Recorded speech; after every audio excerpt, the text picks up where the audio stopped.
tatawagan ko ang Ninong Diego mo para samahan tayo sa Malagos. Tapos, baka kasi meron siyang may tulong eh.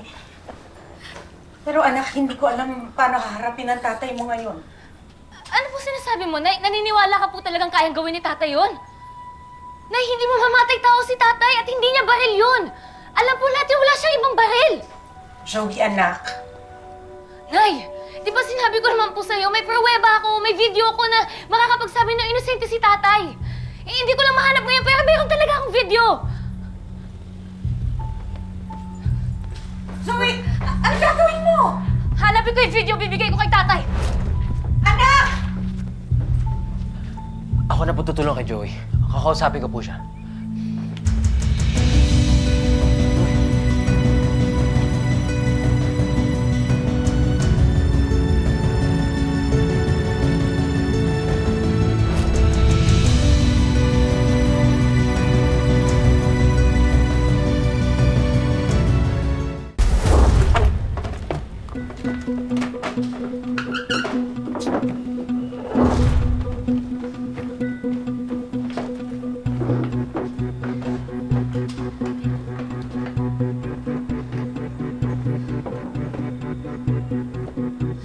Joey, wala talaga eh. Wala, eh, nandiyan lang yun. Ako na nga dito. Relax ka lang, makikita rin natin yun, ha? Anak?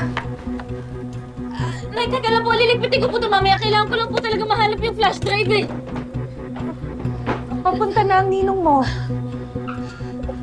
Nay, dito lang po talaga yun eh. Anak, alam ko nakakatakot tong pinagdadaanan ng tatay mo. Pero kung wala talaga siyang kasalanan, lalabas din naman ang totoo.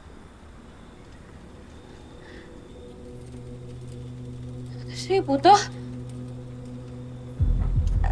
Dinala ng tatay mo kanina pagdating niya. Nakita daw niya sa labas eh. Baka nahulog sa mga gamit mo. Sa palengke. Ha? Nay, kailangan ko po bumalik sa palengke. Doon ko yata naiwan yung flash drive eh. Paano ang ninong mo? Susunod na lang po ako kaagad.